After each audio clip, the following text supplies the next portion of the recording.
जिला परमचैतन्य असं म्हणतात, आणि ती सर्व चराचरात पसरलेली आहे. ही परमशक्ती सर्व कार्य करत असते. सर्व जिवंत कार्य ही परमशक्ती करत असते. आपण सहजच बी पेरतो आणि त्यातून सहजच कोंब फुटतात आणि त्याचे वृक्ष होते. त्या वृक्षातल्या प्रत्येक बियांमध्ये ही शक्ती असते की त्या बीजातनं अनेक अनेक सुंदर झाडे निघू शकते. ही आपण रोजच क्रिया बघत असतो की जमिनीतून पाणी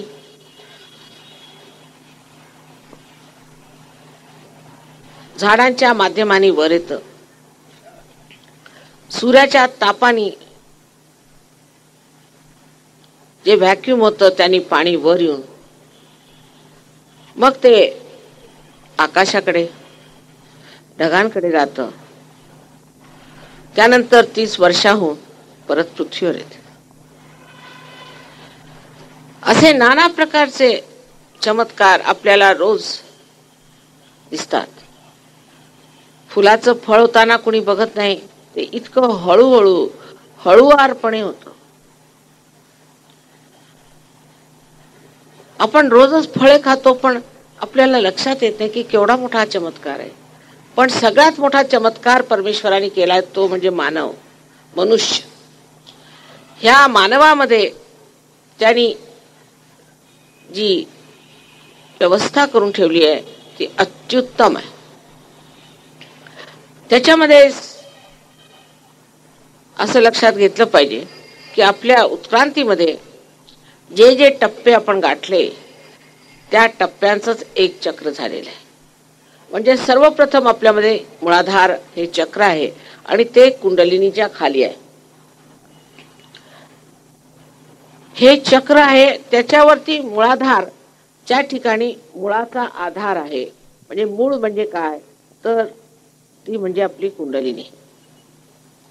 तर आता परदेशी देशांमध्ये आपण बघतो की त्यांची बाह्यता फार प्रगती झाली आहे, पण ते आपल्या मुळाला ओळखत नाही. त्यामुळे लोकांची अशी परिस्थिती आहे की ते अत्यंत आशंकित आहेत, भयभीत आहेत की आता आमचं काय होणार, आमची काय स्थिती येणार आहे. सायन्समुळे त्यांनी मशिनी बनवल्या.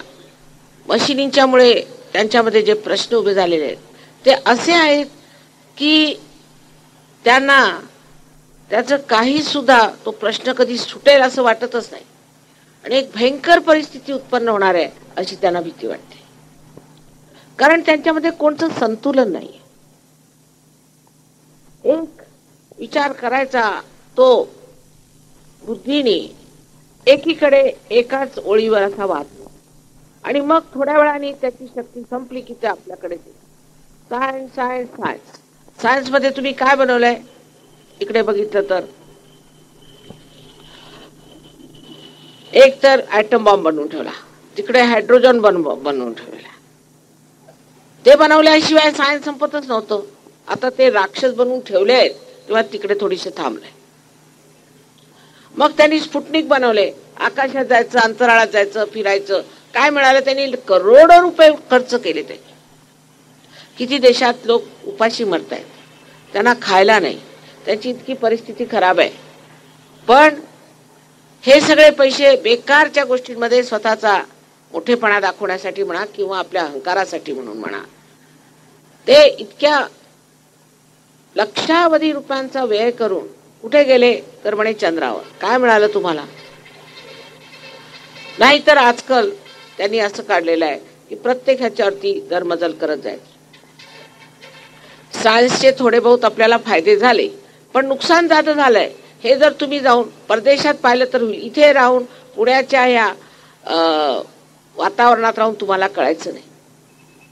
माझा म्हणजे जवळजवळ प्रत्येक देशात मी फिरलेली आहे आणि त्यांची परिस्थिती पाहून मला मोठं आश्चर्य वाटतं. म्हणजे त्यांच्याकडे कोणती गोष्ट नैसर्गिक मिळत नाही. अंड्यापासून तर भाजीपर्यंत सगळं अनैसर्गिक. रोज न्यूजपेपर मध्ये असं लिहून की आज ही भाजी खाऊ नका, त्याच्यामध्ये अमुक एक घातलेलं आहे, ते करू नका, त्याच्यामध्ये काहीतरी दुसरंच घातलेलं आहे, सगळं अनैसर्गिक. त्यांच्या कपड्याला सुद्धा कॉटनचा कपडा म्हणजे इतका महाग आहे, तिथे कॉटन अंगाला घालायला मिळत नाही. ही त्यांच्या मशीनची स्थिती. कारण जर मशीन घबाडासारखं असतं, ते मशीन जर सुरू झाली तर ती भरलीच पाहिजे, ती जर नाही भरली तर बेकार जाणार. मग काही काढत राहा. प्लास्टिकचे त्यांच्याकडे पहाडच्या पहाड उभे झाले. त्या प्लास्टिकला जाळता येत नाही, त्याला पाण्यात घालता येत नाही, ते बुडत नाही.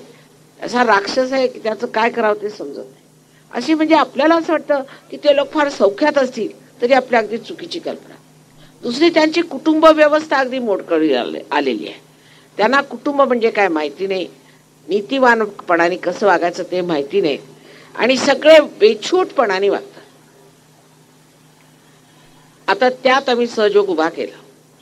ज्यांना धर्म माहित नाही, ज्यांना गणपतीचा ग माहित नाही, ते पाहिलं ना भारूड तुम्ही. हे खेडेगावात जाऊन शिकले, तिथे खेडेगावात त्यांचे खूप मित्र आहेत, ते कोल्हापूरला वगैरे. त्यांना जाऊन सगळे शिकले, लिहून आले. मला माहित सुद्धा नाही काय भारूड यांनी काढलेलं आहे ते. तर एकंदरीत आपल्याला असा विचार केला पाहिजे की ते लोक, त्यांच्या मागे आम्ही जे धावत सुटलो आहेत, तर त्यांनी काय मिळवलं, काय मिळवलेलं आहे. त्यांच्याकडे तुम्हाला आश्चर्य वाटेल, इंग्लंडमध्ये एका आठवड्यात 2 मुलांचा खून होतो, आई वडील करतात.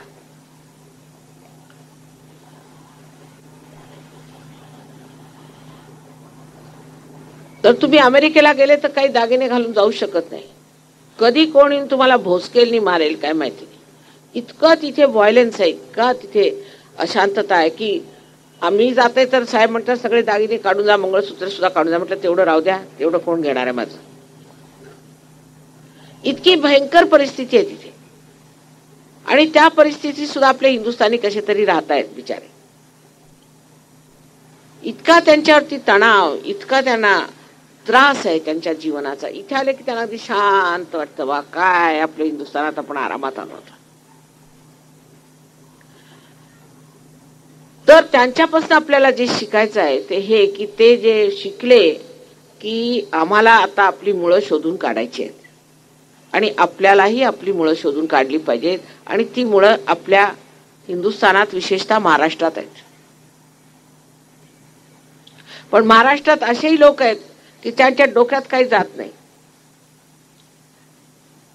आज माझ्या त्यांनी प्रेस कॉन्फरन्स घेतली, तिथे एका बाईनी मला प्रश्न विचारला, त्यावरून मला समजलं की हे लोक माझ्या मागे का लागले.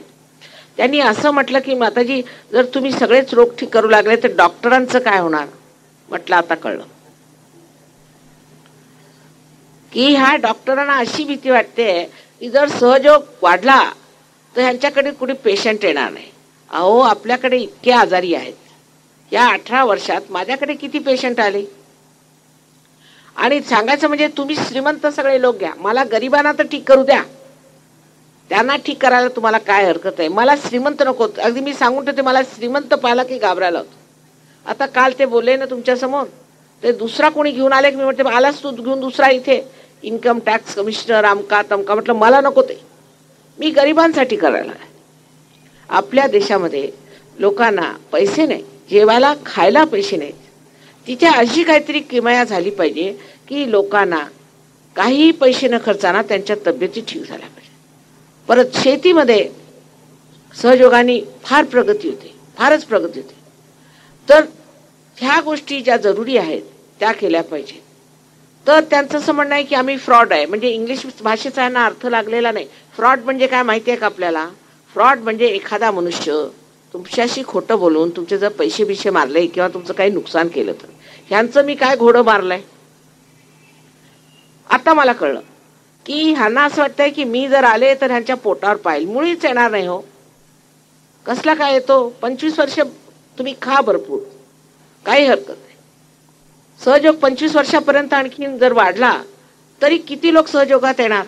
परत लायकी पाहिजे, पूर्व पुण्याही पाहिजे. तसं म्हटलंय नामदेवानी, पूर्वजन्मी आम्ही बहु पुण्य केले. ते पुण्यवान पाहिजेत. ज्यांच्या मध्ये पुण्य नाही आहे त्यांना आम्ही काही करू शकत नाही. बँकेत पैसे पाहिजेत ना खर्च करायला.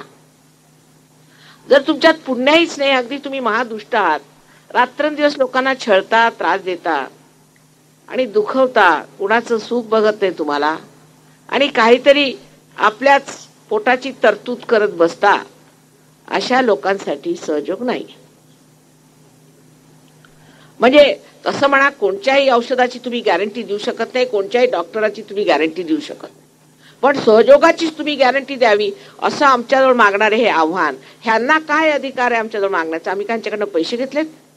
उलट माझंच आव्हान या लोकांना आहे की आम्ही ज्या लोकांना बरं केलं, आज सुद्धा तिथे नशिबाने 3-4 असे पेशंट उभे झाले, ब्लड कॅन्सर हे ते ज्यांना बरं केलेलं आहे, त्यांनी इत्थंबू सांगितलं, या दिवशी आम्ही हॉस्पिटलला गेलो, असं झालं, डॉक्टर सांगितलं तू द्या मरणार, सगळं काही झाल्यावर मी सहयोगाने ठीक झालो, आणि उभे होते तिथे. 4-5 वर्ष झाले त्या लोकांना, तरी सुद्धा ते डोक्यात जात नाही त्यांच्या.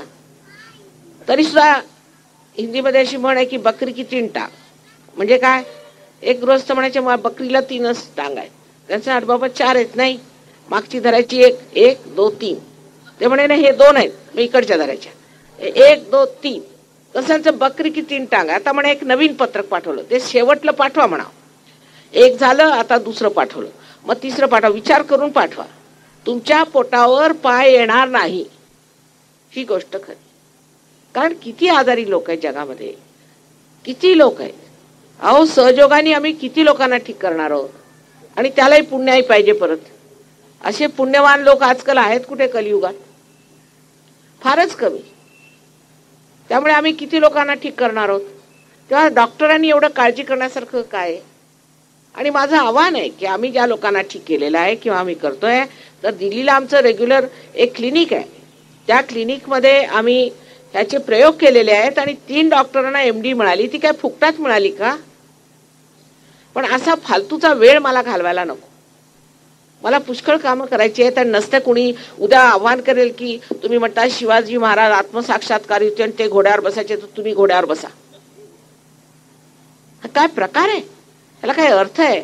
सरळ गोष्ट आहे की तुम्हाला काही भ्यायची गरज नाही, आणि तुम्हाला काहीही तुमच्या याला तस लागणार नाही. तुम्ही बनवा पैसे जितके बनवायचे असते, पण सहयोगात मात्र आम्ही बनवत नाही, आम्ही पैसे घेत नाही.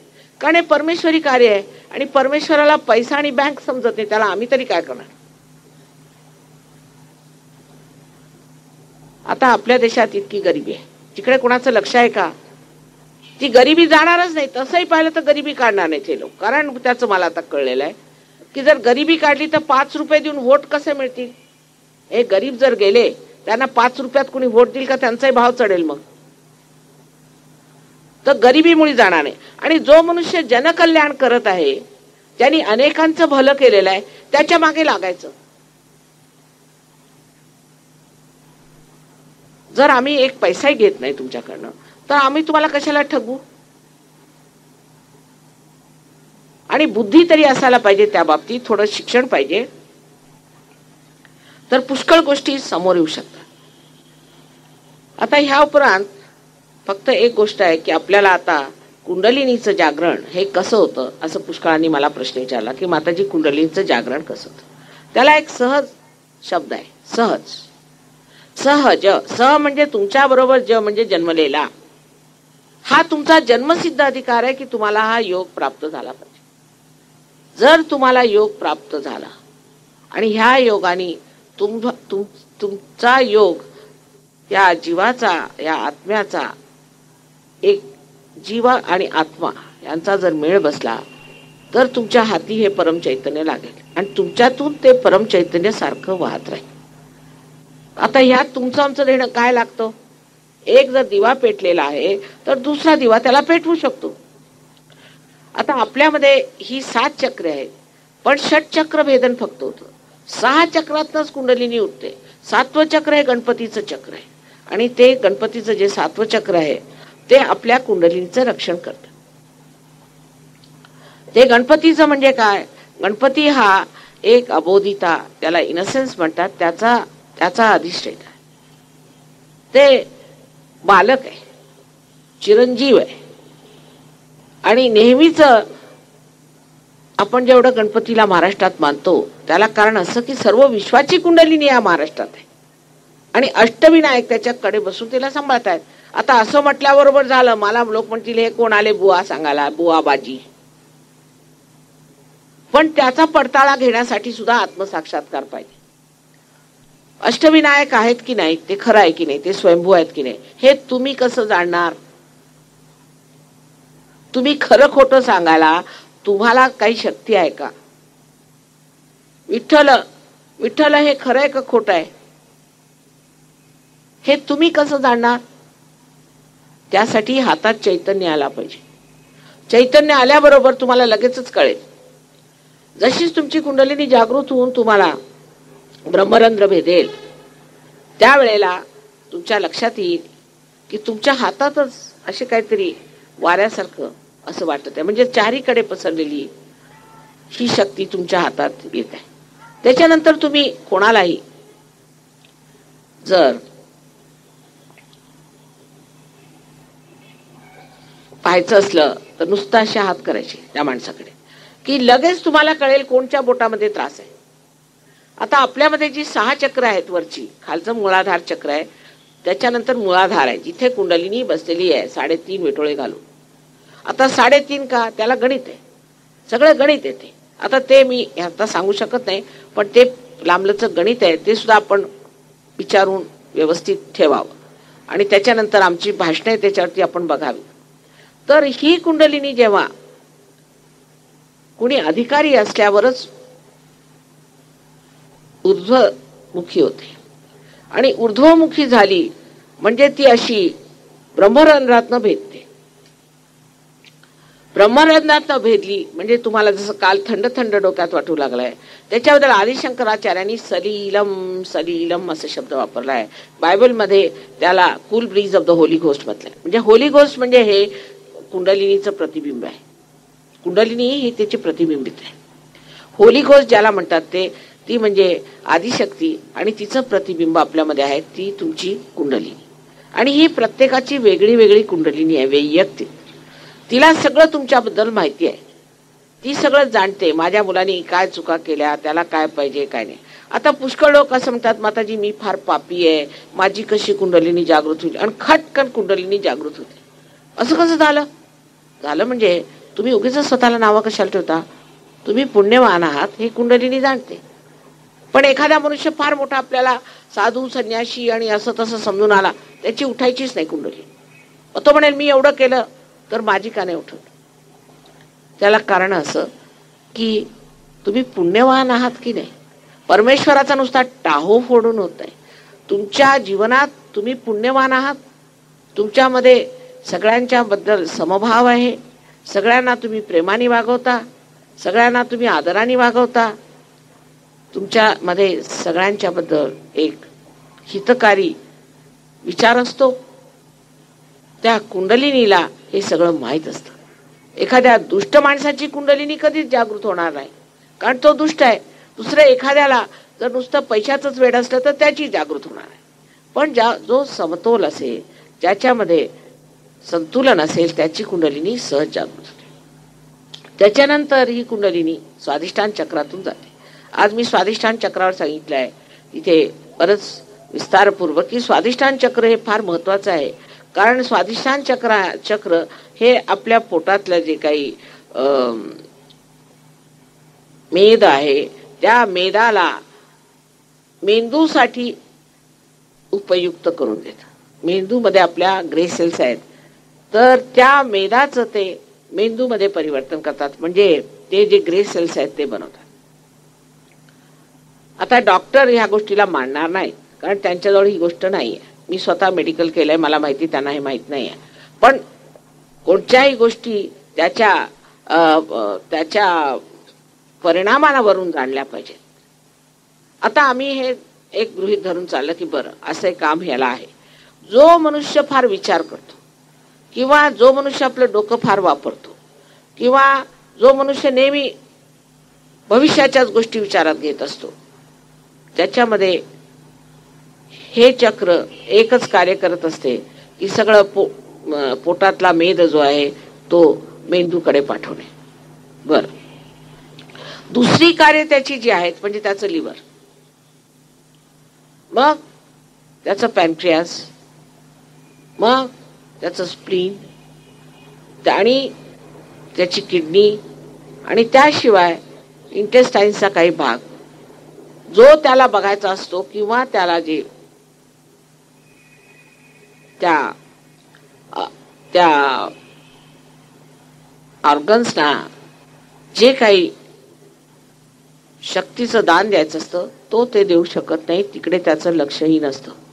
त्यावेळेला ह्या सर्व ऑर्गन्स मध्ये विकृती येते.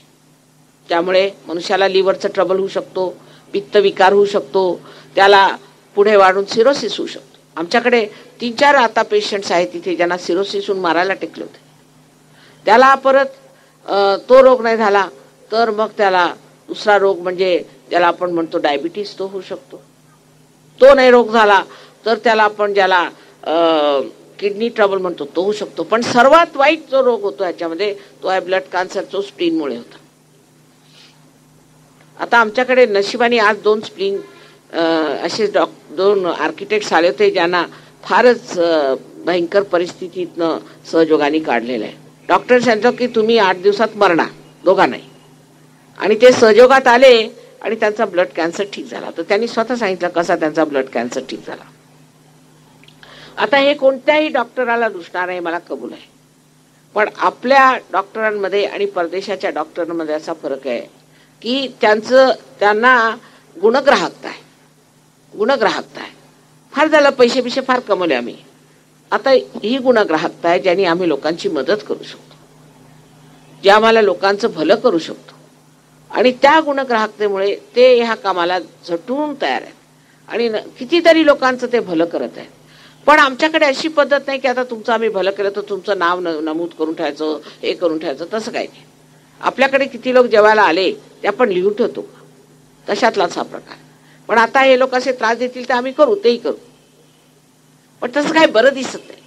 जे लोक बरे होतात ते झाले, बरे झालं, संपलं, काय त्याचं काय देणं घेणं लागतं.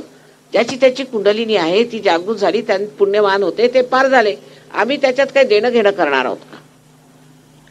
तर त्याचं नोंद करून ठेवायची, त्यांनी काय केलं ते, असं तसं आम्ही काही करत नाही. व्यवस्थित आहे, ठीक आहे आमच्या समोर. अशा प्रकारे हे सगळे रोग नुसत्या एका गोष्टीमुळे होतात की मनुष्य फार दूरचा विचार करत बसतो. आणखी सारखं त्याला असं वाटतं की भविष्यात माझं काय होणार, भविष्यामध्ये मी असं करणार. आता इथे मंडळी बसली आहेत समजा, तर इथे आता वर्तमानात बसण्याच्या ऐवजी जर त्यांनी असा विचार केला की आता मी गेलो तर मला बस मिळेल की नाही, मग घरी गेलो तर बायकांना वाटत नवरा ओरडला तर काय करायचं, आणि पुरुषांना दुसरं काहीतरी वाटत असे, हे सगळे विचार जेव्हा आपण भविष्याचे करत असतो त्यावेळेला आपल्याला वर्तमानात आपण राहत नाही आणि सहयोगात तुम्ही वर्तमानात उतरता. आता दुसरी गोष्ट आहे ती म्हणजे तुम्ही आपल्या भूतकाळात राहता. पुष्कळ लोकांची सवय असते की मागचं आमचं फार छान होतं, आम्ही फार चांगले होते, आता आमचं फार वाईट झालं. विशेषतः हिंदुस्थानात फार आहे. आमचे होते ही गोष्ट खरी पण आहे. पूर्वीचा जो काळ होता तो होताच चांगला, आणि आजकालचा जो काळ आहे तो काही इतका चांगला दिसत नाही, ही गोष्ट खरी आहे, कबूल. कारण माझं वय पुष्कळ असल्यामुळे मी सगळे दोन्ही काळ पाहिलेले आहेत. त्यावेळेचे लोक, त्यांची ती शक्ती, त्यांचे ते सगळे वागण्याची पद्धत, म्हणजे काहीतरी राजेशाही लोक सगळे, काय शानी.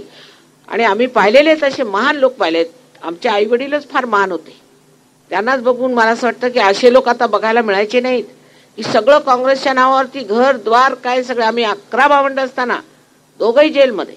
आई आमच्या तुमच्या फर्ग्युसन कॉलेजची ही आहे, ऑनर्स मॅथमॅटिक्स मध्ये होती, आणि वडील, आणि त्यांना 14 भाषेमध्ये पारंगत होते ते. आणि इतकं असून सगळं त्यांनी जाळून टाकलं.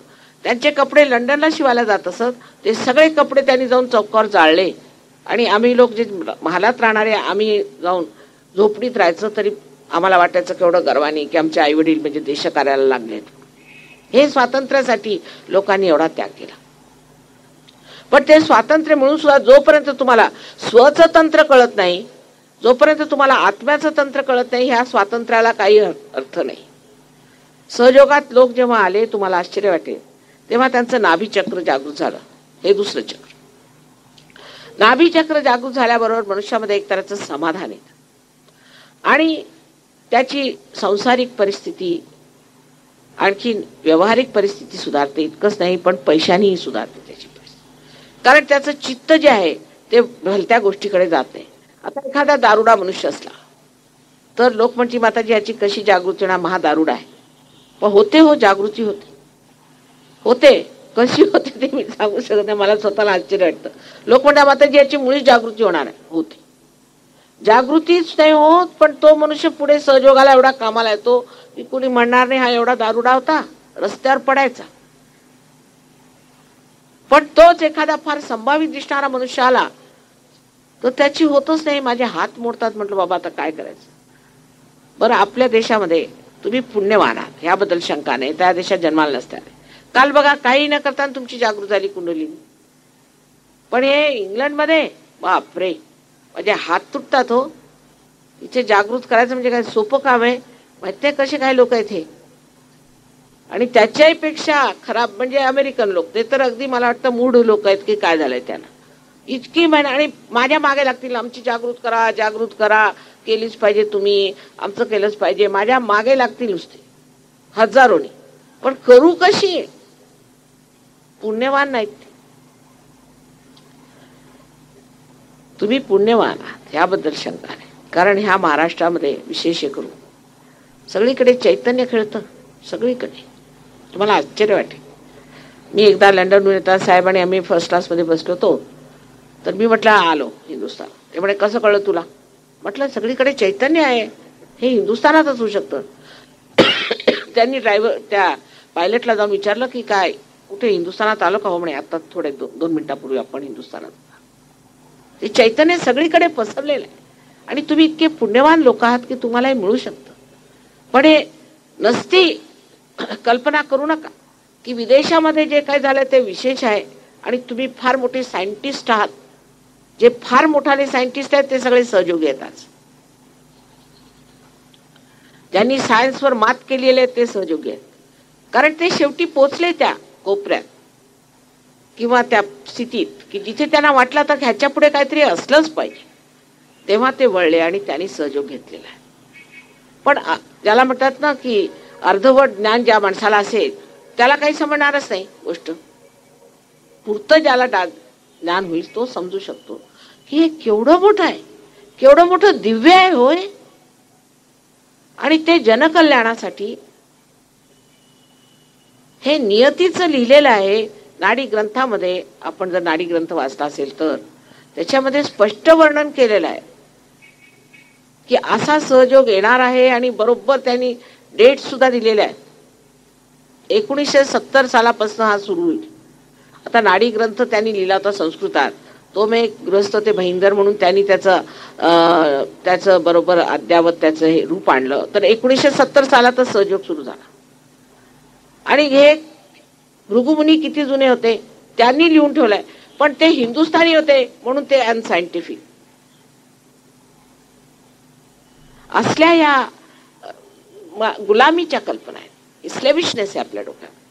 आपण आपलं जे आहे, जो आपला वारसा आहे, एवढा मोठा आपण मिळवलेला आपला वारसा आहे, त्याला आपण गमावणार आहोत का.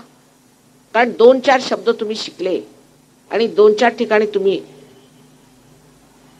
काहीतरी पाहिलं, त्याच्यावर तुम्हाला असं वाटतं की हा एवढा वारसा. अहो ह्या लोकांना 100 जन्म घ्यावे लागतील तेव्हा कुठे महाराष्ट्रात त्यांना जन्म मिळेल. असे तुम्ही पुण्यवान आहात आणि त्या पुण्याची ही वाट लावलेली मला समजत नाही. कारण हे परदेशातून आलेलं डोकं आहे, पण परदेशात ह्यातले कुणी गेलेले नाही म्हणून असं बोलताय. दुसरं म्हणजे नाभीचक्रावरती मनुष्याला सगळ्यात मुख्य जी त्याची मदत होते ती ही की नाभीचक्र एकदा संतुष्ट झालं म्हणजे त्याचे पोटाचे रोग सर्व नष्ट होऊन आणि त्याच्यामध्ये गुरु होण्याची शक्ती जन्माला येते. हे नाभीचक्र फार महत्वाचं आहे. ज्याची नाभी चांगली असेल तो गुरु होऊ शकतो. गुरु म्हणजे हे रस्त्यावरचे हे गुरु नव्हेत किंवा पैसे कमवणारे भोंदू नाही. गुरु म्हणजे ज्याला सद्गुरु म्हणाय. नानक साहेबांनी म्हटलंय, सद्गुरु वही जो साहिब मिली है. साहिब म्हणजे देवाला, जो साहिब मिली है. तर सहयोगात आल्यावर पण दैववादी होत नाही, पण देववादी होतो. कारण देवाचा साक्षात होतो. मग काय तुम्ही खोटं बोलायचं का त्याच्यानंतर? कोणत्याही इमानदार माणसाने असं म्हणायचं की देव नाही, असं शक्य नाही. कारण त्याला साक्षातच होतो ना, हातालाच लागतं. आणि हे झाल्यावर जर तुम्ही तरी म्हणाल नाही बा आम्हाला पटत नाही, मग म्हणा बरं नमस्कार, आता काय करणार. पण तसं होत नाही. बहुतेक महाराष्ट्रात पुष्कळ लोकांना जागृती झालेली आहे आणि जागृतीने पुष्कळ लोकांना फायदा झालेला आहे. त्याच्यावरचं चक्र जे आहे ते हृदय चक्र आहे, ते मधोमध आहे. आता मी थोडक्यात सांगते, तसं तुम्ही पुस्तकात वगैरे वाचून घ्या. हे हृदय चक्र जे आहे हे स्टर्नम बोनच्या खाली जी जागा आपल्या स्पायनल कॉर्ड मध्ये आहे त्या ठिकाणी.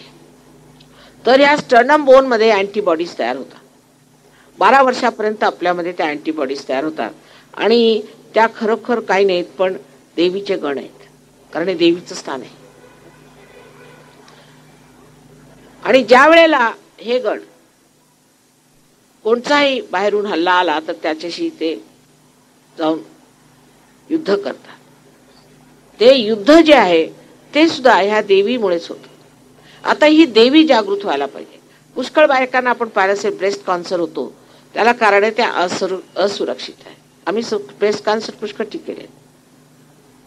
असुरक्षित बायकांना ब्रेस्ट कॅन्सर होतो. ज्यांची सुरक्षितता, सेन्स ऑफ सिक्युरिटी ज्यांची डिस्टर्ब होते, अशा बायकांना ब्रेस्ट कॅन्सर होतो. त्यांचं आई पण चॅलेंज झालं म्हणजे त्यांना होतो. त्याला अगदी सोपा सरळ इलाज आहे सहयोगामध्ये, की हे तुम्ही ब्रेस्ट कॅन्सरचे जे गण आहेत त्यांना तुम्ही जागृत करण्यासाठी परत देवीचं आवाहन करावं लागतं, देवीला बोलवावं लागतं, देवीची जागृती करावं लागतं. पण त्याला अधिकार पाहिजे. देवीची जागृती करण्यासाठी तुम्हाला सुद्धा आत्मसाक्षात्कार झाला पाहिजे. जर तुम्ही नुसतं मी देवीला जाऊन येतो, मी हनुमाला जाऊन येतो, तो काही देव नाही. त्याच्यात काय मिळणार आहे? रोजच जातो आपण, चकाट्या पिटत बसतो देवळात, ते नाही.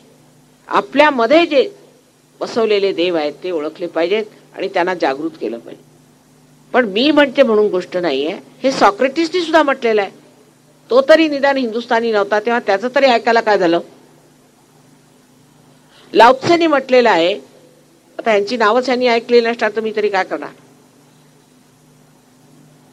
आणि सगळीकडे डेटीज आहेत म्हणून लोक मानतात, मानत नाही अशातली गोष्ट नाही. पण आपल्याकडे एक तऱ्हेचं अर्धवट ज्ञान झाल्यामुळे आपण न धड इकडे न धड तिकडे, आपल्याला काही समजत नाही. तर इथे देवीचं स्थान आहे आणि देवीला जागृत केल्यावरती तुमचे जे काही ब्रेस्टचे त्रास असतील किंवा तुमचे जे काही पाठीचं दुखणं वगैरे अशा तऱ्हेचे त्रास असतील सगळं ठीक होऊन जातं. मग ही कुंडली वर आली किती मग विशुद्धी चक्रावर येते. हे श्रीकृष्णाचं स्थान आहे. काल आपण वेदावर विचारलं होतं की वेदाचा काय संबंध आहे. तो असा की भूर्भुव स्वाहा असं म्हणतात, पण तेवढाच संपत नाही. भू म्हणजे पृथ्वी, पृथ्वी तत्वाने बनवलेला मूळाधार चक्र आहे. भूर्व म्हणजे अंतरिक्ष, अंतरिक्ष बनवलेलं आहे ते स्वाधिष्ठान चक्र आहे, म्हणून ते भूर्व स्वाहा.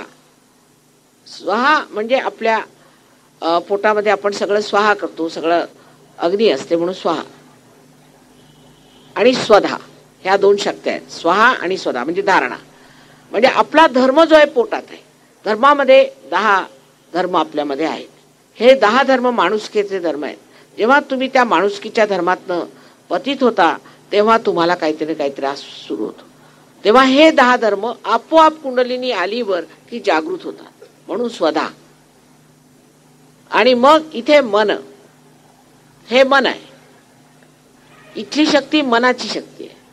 मन जर दुबळं झालं, मनाला जर दुःख झालं तर हे पकडलं जातं. आता असं म्हणायचं की तुम्ही समाजाला दुबळे करता, तर ह्यातले माझे सहयोगातले कोणचे लोक दुबळे आहेत ते आता तुम्ही बघूनच घेतलेलं आहे. मग ही विशुद्धी चक्रावरती जन आहे. जन आहे म्हणजे जनसंपर्क, म्हणजे विशुद्धीतनच हे आपल्याला सर्वायकल प्लेक्सस आपण म्हणतो, त्या सर्वायकल प्लेक्ससशी संबंध आहे याचा. आणि आपण ह्या हातानेच लोकांना नमस्कार करायचा झाला, काही करायचं असलं तर हाताने आपण जनसंपर्क साधतो. तेव्हा हे विशुद्धी चक्र श्रीकृष्णाच आहे किंवा नाही हे आम्ही सिद्ध करून देऊ तुम्हाला, पण आधी जागृती घ्या. म्हणजे जर तुम्हाला एखादं हिस्टॉलॉजीतलं काही बघायचं असलं तर तुम्हाला मायक्रोस्कोप लागतो ना. तुम्ही म्हणाले मायक्रोस्कोप शिवाय दाखवा, तर कसं दाखवणार? आम्ही चॅलेंज देतो तुम्हाला, आम्ही मायक्रोस्कोप वापरणार नाही, आम्हाला दाखवा. असल्या चॅलेंजला काही अर्थ आहे? अहो मायक्रोस्कोप पाहिजे त्याला.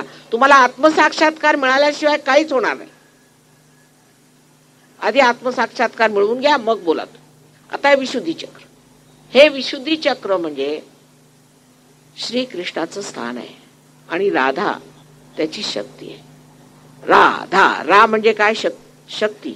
रा म्हणजे शक्ती, धा म्हणजे जिने धारणा केली ती राधा, ती आल्हाददायिनी शक्ती आहे. ती आल्हाददायिनी. आणि श्रीकृष्णाची शक्ती आहे माधुरी. जो मनुष्य श्रीकृष्ण भक्त असतो त्याने गोड बोललं पाहिजे. ते कृष्णाचं गोड बोलण्याचं, मधुर बोलण्याचं जे आहे ते एक वैशिष्ट्य आहे. आणि त्यांनी 16, तुम्हाला आश्चर्य वाटेल की त्याला 16 सबप्लेक्सेस आहेत. संबंध इथे 16 प्लेक्सेस येत आहेत. आणि त्यांनी आपले डोळे, नाक, कान, जिव्हा ह्यांच्या सर्वांवर परिणाम येतो आणि त्यांना ते बघतात. मग त्याच्यावर आज्ञाचक्र आहे. आज्ञाचक्रावरती ख्रिस्ताचा अवतार झालेला आहे म्हणून क्रॉस आहे तिथे. आणि ह्या क्रॉस मधनं ख्रिस्त निघाला. आणि ते ख्रिस्त कोणी दुसरे तिसरे नसून श्री गणेशाचंच अवतरण आहे. श्री गणेशाचं अवतरण आहे की नाही, त्यासाठी तुम्ही देवी महात्म्य वाचावं. त्यात त्यांनी त्याला महाविष्णू असं म्हटलेलं आहे. अगदी संबंध तंतोतंत ख्रिस्ताचं वर्णन आहे. आता ख्रिस्त तरी शब्द कुठनं आला? कृष्णापासनं ख्रिस्ट. आणि यशोदेचं नाव राधेनी, राधा म्हणजेच महालक्ष्मी आणि तीच म्हणजे मेरी, तिने यशोदेचं नाव त्याला दिलं ते येसू. आपल्याकडे आपण म्हणतो ना यशोदेला येसू, तसा ख्रिस्त हा येसू. पोटात सुद्धा आपल्या मोहम्मद साहेब आहेत, दत्तात्रयच आहेत ते. हे आम्ही सिद्ध करू शकतो. ते असं सिद्ध करू शकतो की समजा एखादा मुसलमान आला आणि त्याला म्हटलं की तू दत्तात्रयाचं नाव घे नाहीतर नानकाचं नाव घे, तर तो म्हणे मी नाही घेणार. मग म्हटलं मी तुझं बरं करू शकत नाही. मग घेतो बाबा, मला बरं करा, मला भयंकर पोटात दुखतंय. त्याने जसंच नानकाचं नाव घेतलं की झाले पार. तसंच एखादा हिंदू आला, त्याला म्हटलं रे बाबा तू, ते तर फार मोठं कठीण काम की मोहम्मद साहेबांचं नाव घे, पण बरं होतं त्याने. म्हणजे हे लोक खरे आहेत, खोटे नाहीत आणि ते आपल्यामध्ये वास करतात हे सहयोगाने सिद्ध होतं. इतकंच नव्हे तर परमेश्वराचा साक्षात होतो. आता दिसायला सगळं कसं वाटतं आपल्याला, असं कसं शक्य आहे माताजी, असं कसं होऊ शकतं? आहे ना, का नाही? जर परमेश्वर आहे तर कधी ना कधी तर हे होणारच होतं. कधी ना कधी तो भेटलाच असता. आणि त्यांनी जर तुमचे फायदे होतात, त्यांनी जर तुमचं हित होणार आहे, तर का करू घेऊन नाही? मला हे समजत नाही की ह्याच्यामध्ये कोणचं लॉजिक आहे. बरं, मग हे आज्ञाचक्र, आज्ञाचक्र हे पिट्युटरी आणि पिनियल बॉडीच्या मध्ये एक चक्र आहे जे दोन्ही या बॉडीजला, दोन त्याचे पाकळ्या आहेत त्यांनी सांभाळते. आणि ते बरोबर ऑप्टिक चार्जमा जिथे ब्रेनला अशा दोन नर्व्स येतात त्याच्यामध्ये आहे. आता हे डॉक्टर्स आहेत, पोहोचलेले डॉक्टर्स आहेत. इथल्या डॉक्टरांच्या मानाने यांच्या केवढ्या पदव्या आहेत तुम्ही जर बघितलं तर, एवढ्या लांबलचक त्यांना पदव्या आहेत. हे लोक कसे सहयोगात आले आणि त्यांच्या चेहऱ्यावरचं तेज बघा तुम्ही. आपल्या कोणत्या डॉक्टरांच्या तोंडावर एवढंच तेज दिसणार नाही तुम्हाला, जसं या लोकांच्या आहे. किती तेजस्विता त्यांच्यात आहे. त्यांना दिसलं ते, त्यांनी पाहिलं की आज्ञाचक्र जर धरलेलं असलं तर ख्रिस्ताचंच नाव घ्यावं लागतं, नाही तर कुंडलिनी चढत नाही. आणि इथे जर धरलेलं असतं तर कृष्णाचंच नाव घ्यावं लागतं. उजव्या बाजूला असतं तर विठ्ठलाचं आणि इकडे विष्णू मायेचं. विठ्ठलच म्हणावा लागतो तो. पण आता विठ्ठल तो बरं वा म्हणत तोंडात तंबाखू घालून तुम्ही जर गेलात तर त्यांनी विठ्ठल नाही म्हणा. किती तुम्ही वाऱ्या करा. ही अंधश्रद्धा आहे. ते सांगितलं पाहिजे.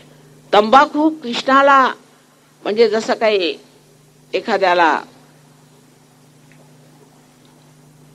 एखाद्या संभावित माणसाला राक्षस भेटावा तसा प्रकार येतो. श्रीकृष्णाला तंबाखू म्हणजे अगदी निषिद्ध आहे. पण आपल्या महाराष्ट्रात तंबाखू चढवल्याशिवाय होत नाही लोकांना. पण मी म्हणत आहे तुम्ही तंबाखू सोडा, तुम्ही सोडालच. मी म्हणत नाही आधी. तर तंबाखू खायची आणि श्रीकृष्णाचं नाव घ्यायचं म्हणजे त्यांच्या विरोधात जायचं आणि त्यांचं नाव घ्यायचं.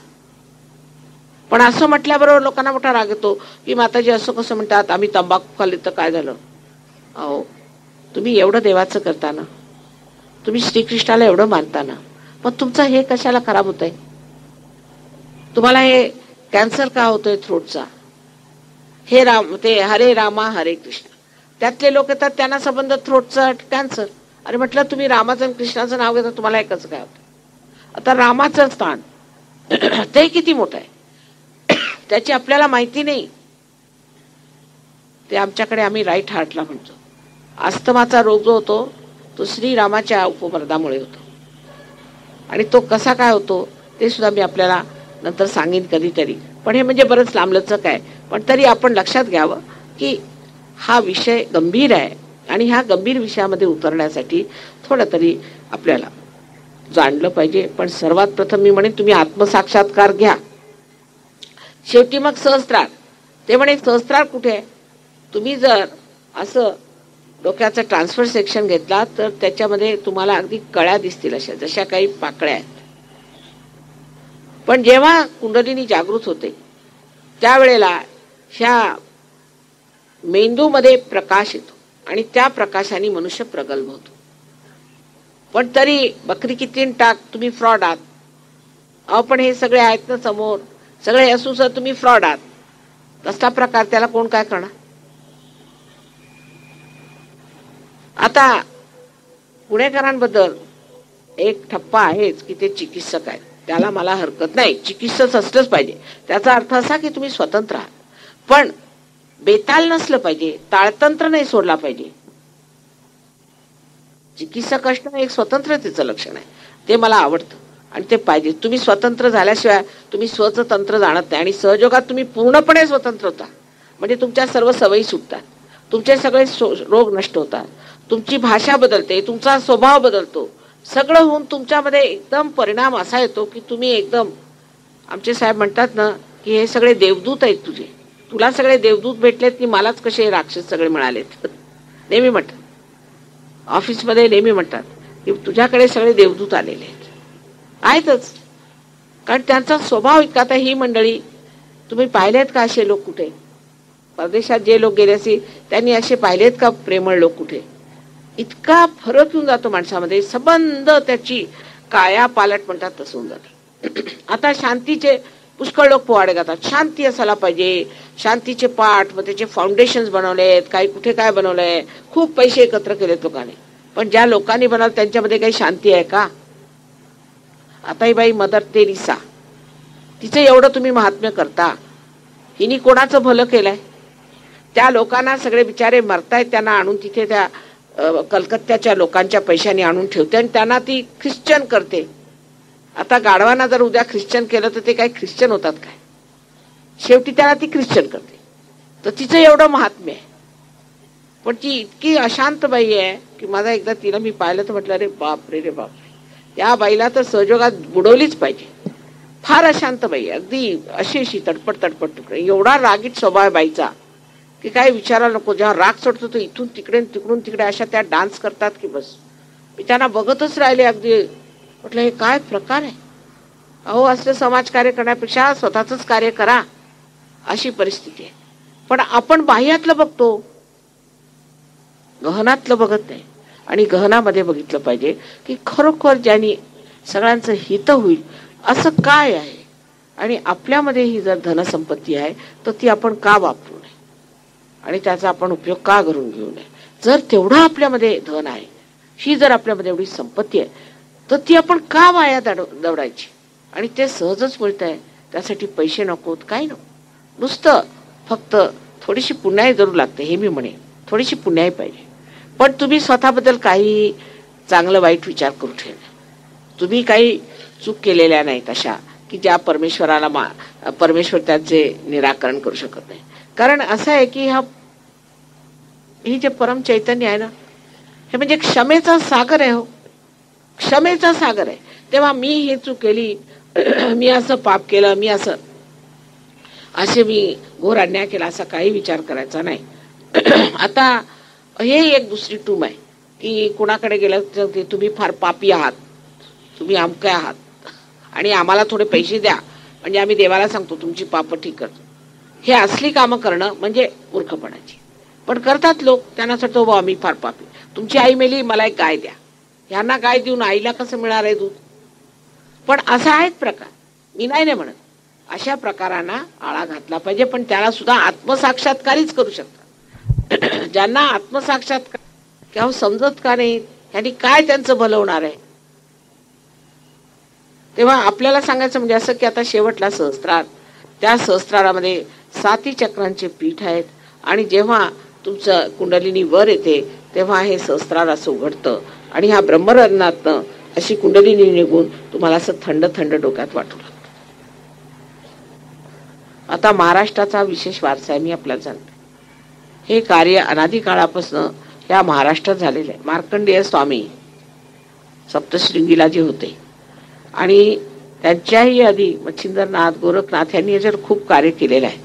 तेव्हा आपल्यालाही ह्याचा लाभ होणं हे साहजिकच आहे. त्यांनी इथे रक्त ओतलंय. आज एकाने सांगितलं की माताजी पण संतांना सगळ्यांनीच त्रास दिलेला आहे, तेव्हा तुम्ही काही वाईट वाटून घेऊन. मॅडम मला काही त्रास होत नाही, मला कसलाच त्रास होत नाही, मला कसला त्रास होणार आहे. पण मला हेच वाटतं की ते मारामाऱ्या नकोत. आता मार खाल्ला त्यांनी परवा, असं ऐकलं होतं मी. ते मारामाऱ्या कशाला करायच्या? तुम्ही इतकं नाटक करायची काय गरज आहे? अहो तुम्ही मला एक पत्र लिहा, माझ्याकडे या, भेटा मला, मी 4 माणसं बोलवते, डॉक्टर्स आहेत, आमचं प्रॉपर क्लिनिक आहे, तुम्हाला आमचे सगळे पेपर्स आहेत, ते तुम्ही बघा. मी काय तुम्हाला इथे काय नाटक मांडायची काय गरज आहे? इतकं हे नाटक करायची काय गरज आहे? निदर्शने करणार, मी काय कोण पॉलिटिकल मनुष्य का काय निदर्शने घ्यायला? म्हणजे कसलं निदर्शन करता? आणि हे करून मग हे पोलीसवाले वगैरे उगीच तुम्ही कशाला आणता, म्हणजे त्रास देता नसते म्हणजे. आणि परत लोकांना भीती बसते, तेही येत नाही. म्हणजे त्यांचं भलं होत आहे त्याच्यामध्ये, ते डॉग इन द मॅन्जर जसं इंग्लिश मध्ये म्हणतात तशातली पद्धत. त्याला काय अर्थ आहे का? तेव्हा तुम्ही समंजसपणा धरायचा आणि सहयोगात उतरलं पाहिजे. त्याचं असं नाही आहे सहयोगामध्ये की तुम्ही म्हणाला आज जागृती झालं, 2-4 दिवस तुम्हाला फार बरं वाटेल, पण ती कुंडलिनी आहे ना, ती परत परत खालीवर करते. तेव्हा कृपा करून जर सहयोगात तुम्ही आज पार झालात तर असं नाही समजायचं की आता तुम्ही अवधूत झाले, असं नाही. त्याच्यानंतर थोडंसं प्रॅक्टिस करून तुम्हाला जमवावं लागतं. 1 महिन्यात तुम्ही गुरु होणार, म्हणजे सद्गुरू, आणि तुम्ही हे कार्य करू शकता. आता इथे फक्त आमच्या तिथले लीडर्स आलेले आहेत, त्या फार कमी निवडक लोक आम्ही बोलवले आहेत. सगळ्यांना इथं बोलवायला म्हणजे यांना जंगलात राहायची सोय, आता कुठे जंगलात सोय करायची याचा मोठा प्रश्नच आहे. तर ते म्हणून त्यांच्या सगळ्या अगदी लिमिटेड लोकांनाच बोलवतो आम्ही. तर थोडे लोक आले, पण ह्या लोकांचं मी असं पाहिलेलं आहे की ह्यांची शोधक वृत्ती सुद्धा गहन आहे. आधी फार विचारपूर्वक करतात आणि एकदा आल्यावरती मग असे जमतात की नाही, अशी मेहनत करतात. अहो 4 वाजता उठून आंघोळी करतात, ध्यानाला वेळ मिळाला. मग 4 वाजता आंघोळ बिंघोळ करून व्यवस्थित करून मग ध्यानाला बसतात. वाटलं तर 10 मिनिटं बसतील. आणि इतकं ह्यांचं आयुष्य इतके सुंदर झाले आहेत, हे यांच्यामध्ये कोणतंही लांछन नाही राहिलं. ते चंद्रमा जे लांछन आणि मार्तंड जे तापहीन, हे पसायदान जे आहे ते ज्ञानेश्वरांनी लिहिलेलं आहे. कारण ते आमचंच वर्णन आहे सगळ्यांचं. पण हे जे की तुम्ही हवेत उडता वगैरे, हे ज्ञानेश्वरांनी लिहिलेलं नाही, हे मी सांगतो. शक्यच नाही, कारण हे सगळे भूतबाधेचे प्रकार आहे.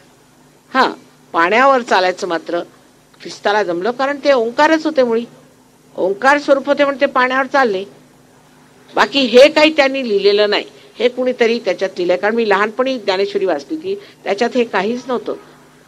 कांती तुमची उज्ज्वलित होते, तुमचं वय लहान होतं, तुम्ही शक्तिवान होता, तुमचं आरोग्य वाढतं, हे वगैरे सगळं आहे. आता माझं जवळजवळ आता 17वं वर्ष होईल थोड्याच वर्षात, पण मी इतकी मेहनत करते, मला माहितीच नाही माझं वय किती, अशी स्थिती आहे. आणि तसंच तुमचं होऊन जातं, थकवाच येणार नाही तुम्हाला, कारण अव्याहत वरून ती शक्ती तुमच्यात वाहत राहते. आणि ती वाहत राहिल्यावरती तुम्हाला म्हणजे शक्ती संपली असं वाटतच नाही, थकल्यासारखं वाटतच नाही. आणि असं होणं काय जरुरी नाही का?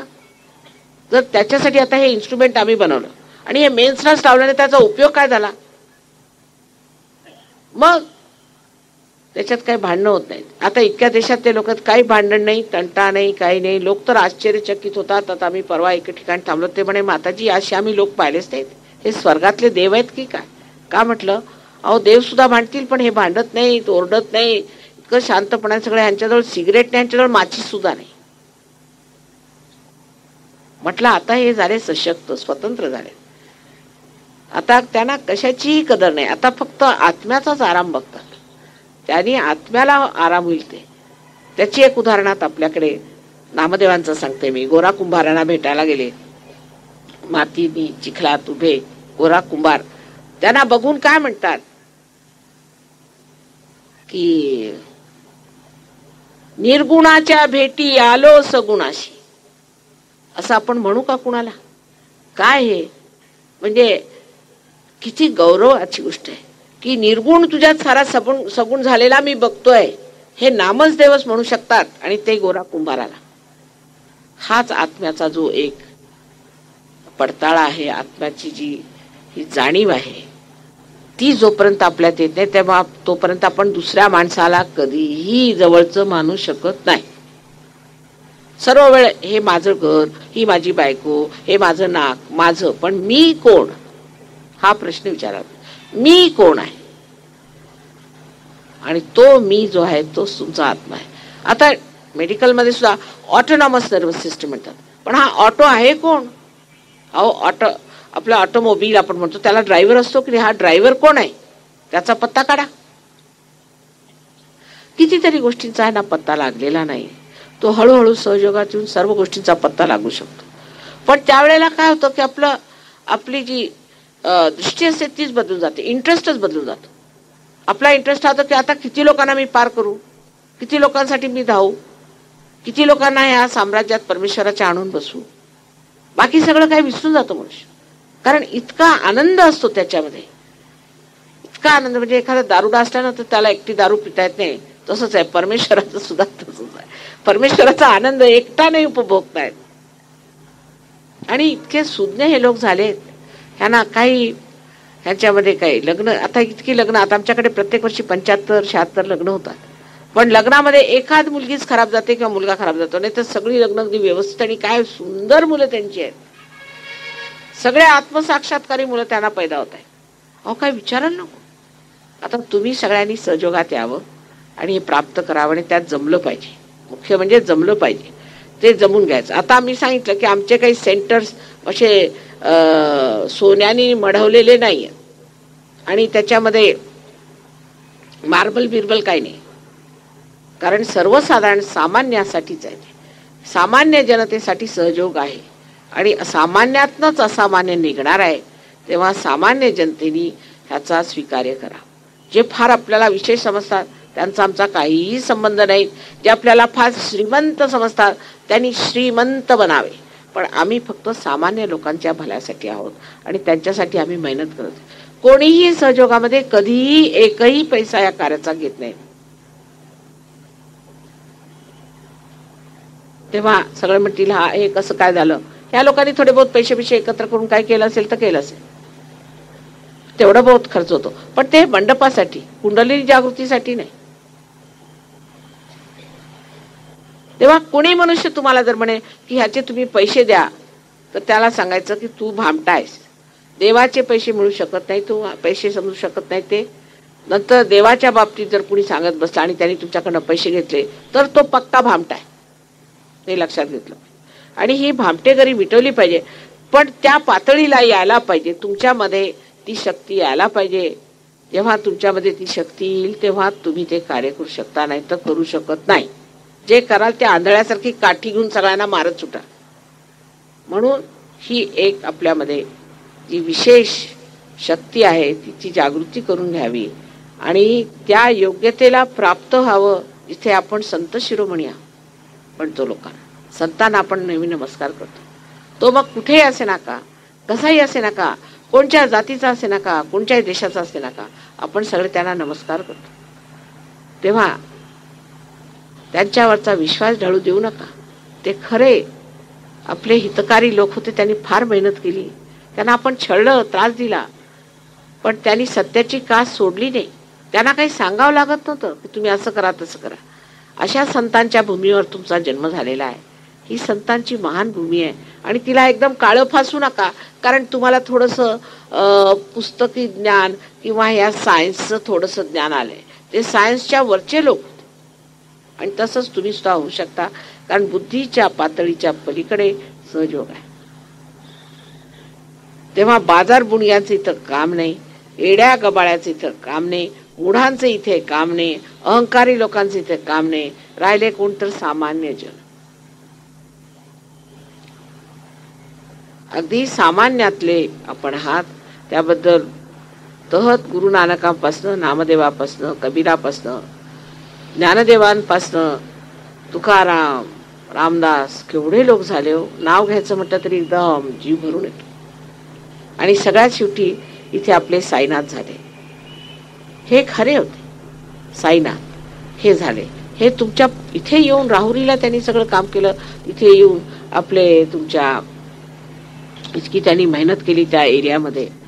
आणि तिथेच आश्चर्याची गोष्ट आहे, मच्छिंद्रनाथ, तिथेच गोरखनाथ, तिथेच सगळे. आणि आमचंही घराणं तिथलंच. आम्ही शालिवानांचे वंशज आहोत आणि शालिवानांचं राज्य तिथेच. औरंगजेब सुद्धा तिकडे जायला भ्यायचा. अशा त्या पवित्र भूमीमध्ये इथून जे काही चैतन्य सगळीकडे पसरले. आणि ह्या पुण्याचं नाव तर शास्त्रात पुण्यपट्टणम म्हणून लिहिलेलं आहे. आणि कितीदा तरी मी वाचलं तेव्हा मी ठरवलं की राहायचं तर पुण्यात, कारण इतकं पुण्यपट्टणम आहे. आपण आपले सुखात राहू, कुणी त्रास देणार नाही आपल्याला, म्हणून आम्ही इथे येऊन राहिलो. पण ज्या दिवसापासून इथे पाय ठेवला आहे कोणी ना कोणीतरी माझ्या डोक्याला आपला लागलेला. काही समजतच नाही. पुण्यपट्टणम आहे याचं नाव शास्त्रात, कितीतरी शास्त्रात त्याचं नाव पुण्यपट्टणम ठेवलेलं आहे. आणि ही केवढी तुमची पुण्य आहे की या पुण्यपट्टणात तुम्ही जन्माला आलात. तेव्हा आता आपला छळ आणखीन करू नका आणि हे जे आहे तुमच्यामध्ये, तुझं आहे, तुझं पाशी, ते घेऊन घ्या. आता आज आपण प्रश्न वगैरे विशेष विचारणार नाही, कारण त्याला काही अर्थ नसतो. तुम्हाला जर काही प्रश्न असले तर लिहून द्या आणि आम्ही तुम्हाला त्याची उत्तरं पाठवतो. पण माझ्याशी भांडायची काही गरज नाही आहे किंवा माझ्यावरती चढाई करून हे असं तसं हे नसते आव्हान वाघाचे आणण्याची काही गरज नाही. सरळ गोष्ट आहे की अशी कुंडलीचं जागरण होतं, त्यांनी लोकांचं हित होतं. ॲग्रिकल्चरवर त्याचा परिणाम येतो, लहान मुलांवर परिणाम येतो. मुलं सुसंस्कृत बनतात, चांगले बनतात आणि त्यांनी अनेक लोकांना लाभ होतो. ही सरळ गोष्ट आहे. तेव्हा आता ज्यांना आत्मसाक्षात्कार हवा असेल त्यांनी फक्त शांतपणाने बसायचं. एक 5-10 मिनिटात हे कार्य होतं. आता मी म्हटलंच आहे आपण पुण्यवान आहात. तेव्हा पायातल्या चपला असतील तर फक्त काढून ठेवा वरचे बसल्या लोकांनी. आणि फार ताट होऊन बसायचं नाही. पाणी पाहिजे.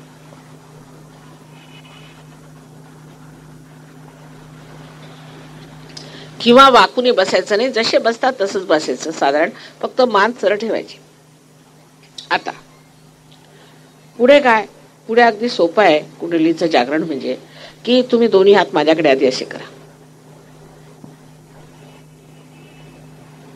साधे असे करा.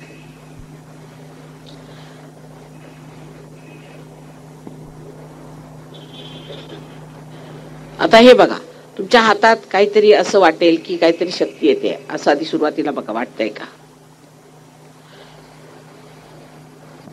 माझ्याकडे बघून विचार करू नका.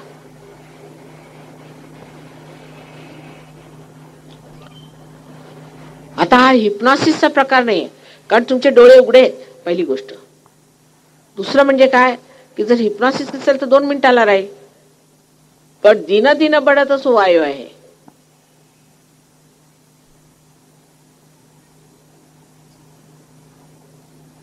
आणि ही शक्ती तुमच्यात येते, तुम्ही त्याचा पडताळा घेऊ शकता. ही तुमच्यात येणार आहे. हा आता बघा येतंय का?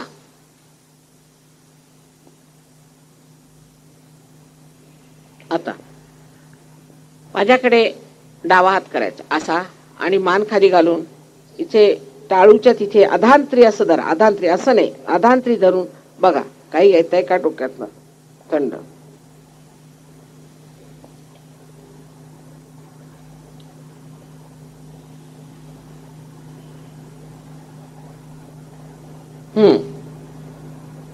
आता उजवा हात माझ्याकडे करायचा आणि डोकं परत मान खाली वाकवून डोक्याच्या मध्ये जिथे टाळू असते लहानपणी त्या ठिकाणी असा अधांत्री हात धरून असं बघा काही येतंय का थंड. लक्ष घाला.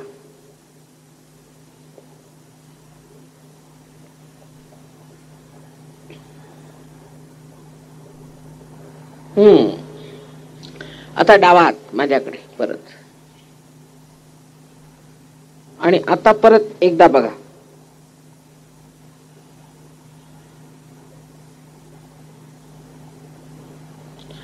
आता दोन्ही हात आकाशाकडे करून असे डोकं फिरवून एक प्रश्न मनात विचारायचा की श्री माताजी हे परमचैतन्य आहे का, असा प्रश्न विचारायचा. ज्यांचा देवावर विश्वास नसेल त्यांनी विचारायचा माताजी श्री माताजी देव आहे का, असाच प्रश्न विचारला तरी चालेल. हे कॉम्प्युटर सारखं आहे. प्रश्न विचारला की आतमध्ये सगळं प्रोग्रामड आहे, त्याचं उत्तर येतं. हा आता हात खाली घ्या. आता परत हात ठेवा.